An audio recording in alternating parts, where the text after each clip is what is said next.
cracking, cuz it is your boy Cypher Blocky here, and today I'm here to bring you guys Major Pokemon League week number 4 versus Slaxers, who is the head coach of the Houston Axews. Now today is a very big day for us because we are battling the number 3rd spot in the Major Pokemon League in general, and the number 1 slot for the Blue Division, which I am in, as well as Blake and Anthony. So today's going to be a pretty big day. So Slax is a very elite battler, and I will leave his YouTube link and Twitter link in the description below. Make sure you guys go check him out and show him some love, because again, he's a very dynamic battler. He's very top OU tier, to be honest. Like, he knows exactly what he's doing in the OU tier. So let's assess the threats that my man Slax is bringing, and obviously we'll get right into it. So today my man Slax is going to be bringing the Hippowdon, the Excadrill, the Togekiss, the Volcarona, the Amoonguss, and the Seismitoad. I was really banging at him bringing Mega Garchomp. I mean, I'm not mad that he didn't bring Mega Garchomp, but I'm actually more excited because he didn't bring Mega Garchomp. And the thing is, because I prepared really well for Mega Garchomp, but the thing is I also prepared for the other mons as well. Because honestly, I say I probably guessed honestly all 6 of these Pokemon. It was kind of a roll between Togekiss and the Volcarona, but he actually brought both of those. So I said I perfectly planned for all these Pokemon, but the thing is, I wasn't really confident in where I was at, to be honest, and I wasn't really looking forward to this battle, to be honest. So again, if you guys haven't seen the team builder, I recommend you guys pause this now, go watch that, go see what was running through my head, and obviously, you know, why I picked a poke and who I thought he was going to bring and all that such. So again, today he is bringing the Hippowdon Excadrill Sand Core, which is going to be really scary to me, to be honest, because obviously he can pretty much sweep from that point if he does bring the Excadrill in the sand. Next, he is bringing the Togekiss and the Volcarona. Obviously, if I get up Stealth Rocks against those two, I will be alright. But the thing is, if he's going to bring a pretty cheeky but known set for Togekiss, obviously I'm not going to say it right now. Volcarona, if he sets up any Quiver Dances, then obviously he's going to be a big threat. But the thing is, again, if Stealth Rocks come out, I can easily get half of the damage on the Volcarona as well. I can get a quarter onto the Togekiss. So Stealth Rocks are going to be pretty vital in this match as well. Now, last but not least, he has the 2 walls for my Crocoon, which is going to be Amoonguss and my Seismitoad. Now, luckily, I am bringing the safety goggles on Suicune just so I don't take residual sand damage, as well as I don't get spored, so I can at least keep getting rest off and, you know, get the health back instead of being asleep from the Amoonguss. So again, I am bringing Starmie, Alakazam, Landorus T, the Granbull, the Suicune, and the Scrafty. So again, if you guys are excited for today's MPL Week 4 battle, make sure you guys drop a thumbs up down below. I almost said button. And if you guys are not subscribed yet, make sure you guys go do so. Again, if you guys are new to the channel, I am Cypher Block. I bring all sorts of Pokemon related content. And again, 25 likes is the goal. And question of the day is going to be, who do you think the MVP was? Again, leave it in the comment section below, as well as hashtag Road to the Pokeball for the Detroit Liepards. So without further ado, let's get right into battle. Now, so again, Slax is a very elite battler, so I'm going to have to be on my toes for this, because Slax can make very good predictions. So obviously here, I'm going to lead with Patrick. He's actually going to lead with his Seismitoad. Now with Patrick here, I really had to watch out just because there's a move here that I didn't really expect this thing to have. So obviously here, I'm going to go for the Side Shock. Going to do about 35% of damage, but he actually goes for the knockoff, which is rather unfortunate because knockoff is going to do a lot of damage to my team, honestly. But the good thing is I live the knockoff, so now I know the knockoff is coming from the Seismitoad. So that gives me a free switch, honestly, to go into whoever I want, as long as I don't lose my item. So I was like, hey, why not go into Scrafty, obviously, just to check to see if he's going to go for something different, obviously. But the good thing is here he's actually going to predict the switch as well. And again, this is what I'm talking about, Slax being a very good battler. So obviously here he's going to go into Amoonguss. Amoonguss isn't really the best thing to take on a Scrafty, but the good thing is that he is going to switch to Togekiss, so I do get that prediction, and I actually go for the Ice Punch, which is going to do about maybe 45 to the Togekiss, which is not bad at all, because obviously I was not complaining whatsoever. But unfortunately, since I am going to switch, he is going to predict the switch, and he's actually going to go for the Roost here. Now the Roost is going to kind of hurt me, but not necessarily. So I'm going to go into Landers because I kind of figured this would be a great opportunity for me to get my Stealth Rocks up personally. So that's pretty good. That's pretty good. So now, obviously, but unfortunately, this Togekiss is actually going to be at full health.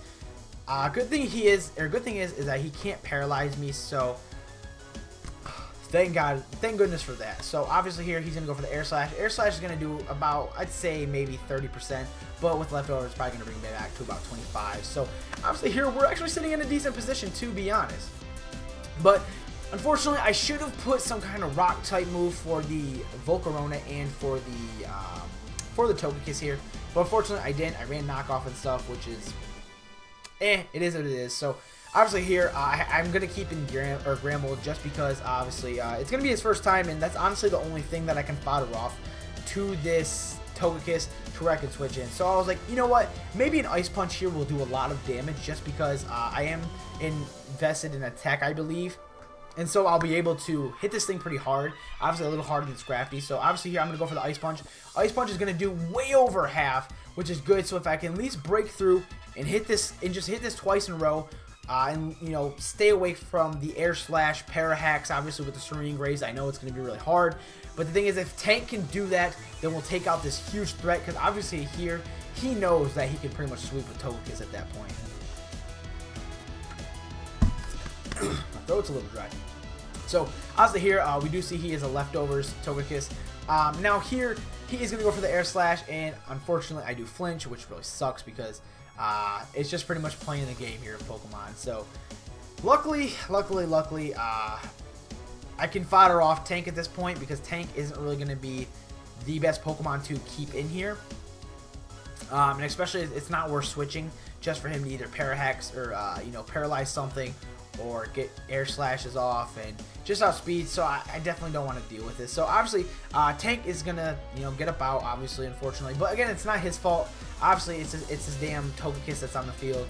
So obviously, we're not going to be able to do too much. But for some reason, I bring in Landers thinking, hey, I have Stone Edge. Yes. No, I don't have Stone Edge. So I have to switch out of this Pokemon, unfortunately.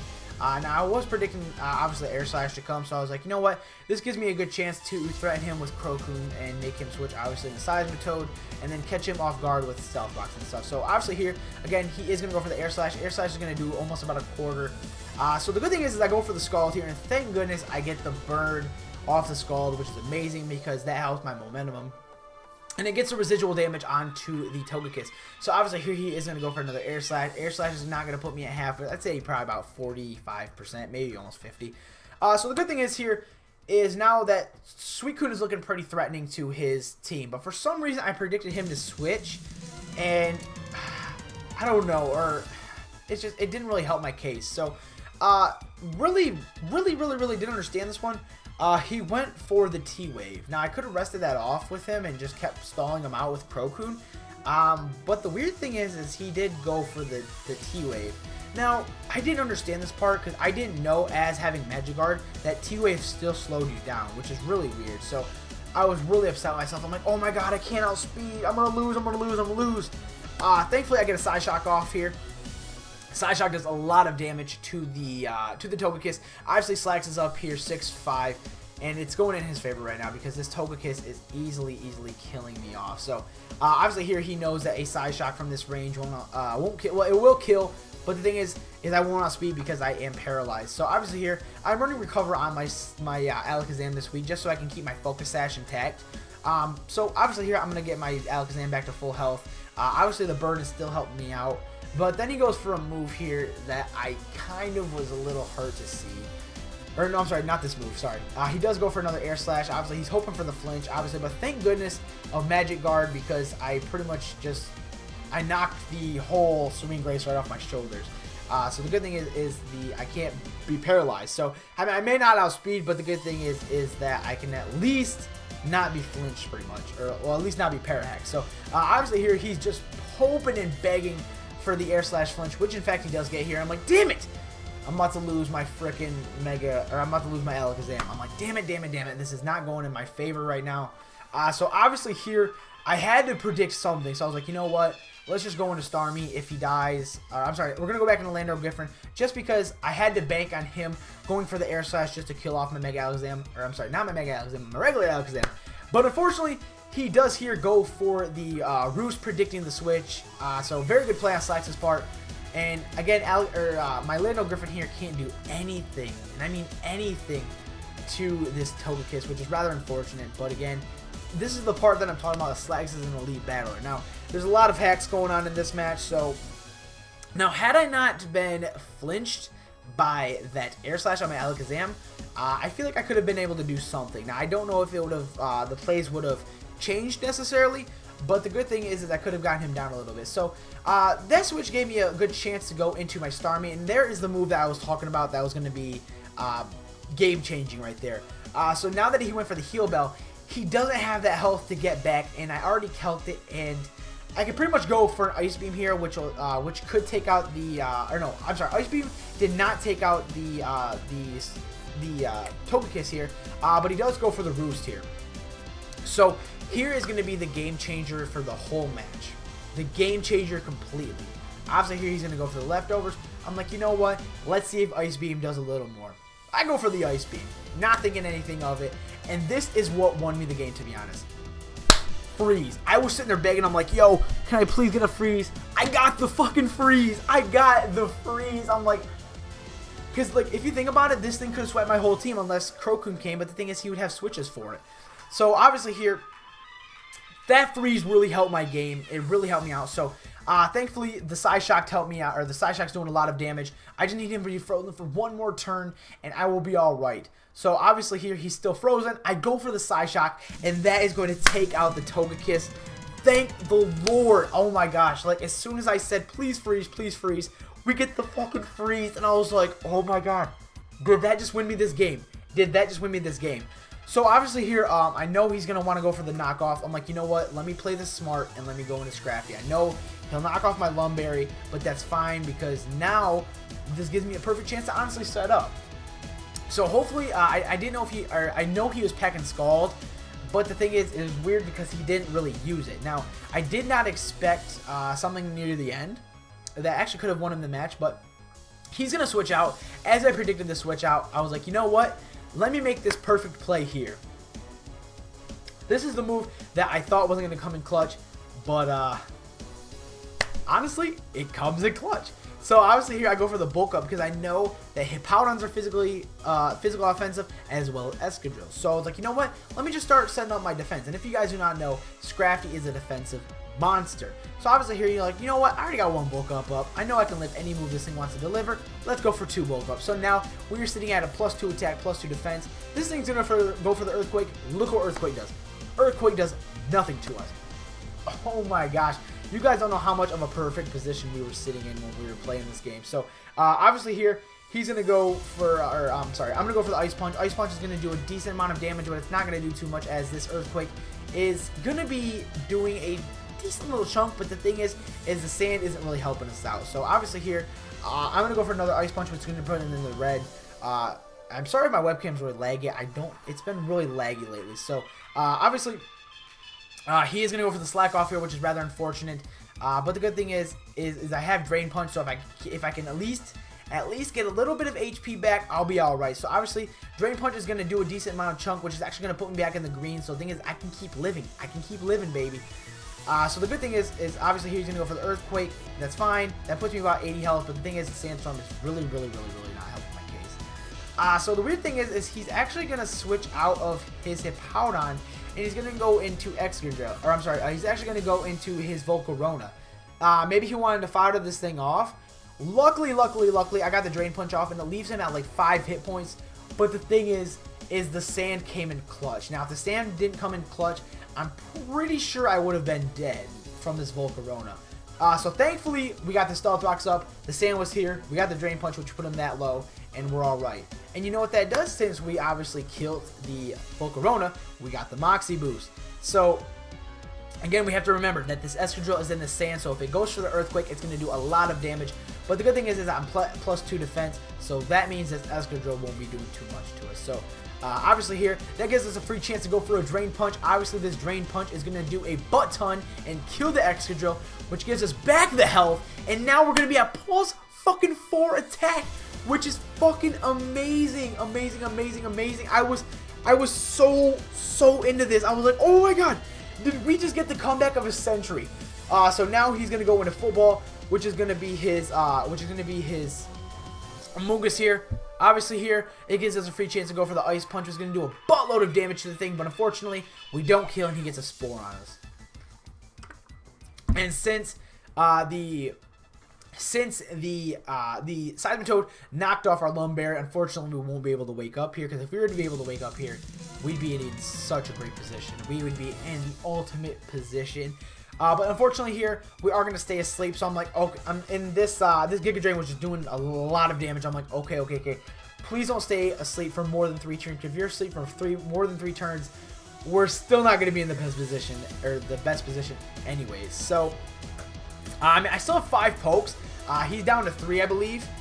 So obviously here, we're still in a good position. But thankfully here, we wake up, we get the Ice Punch off. That is going to kill. Gives another fucking Moxie boost. And we are at +5 attack.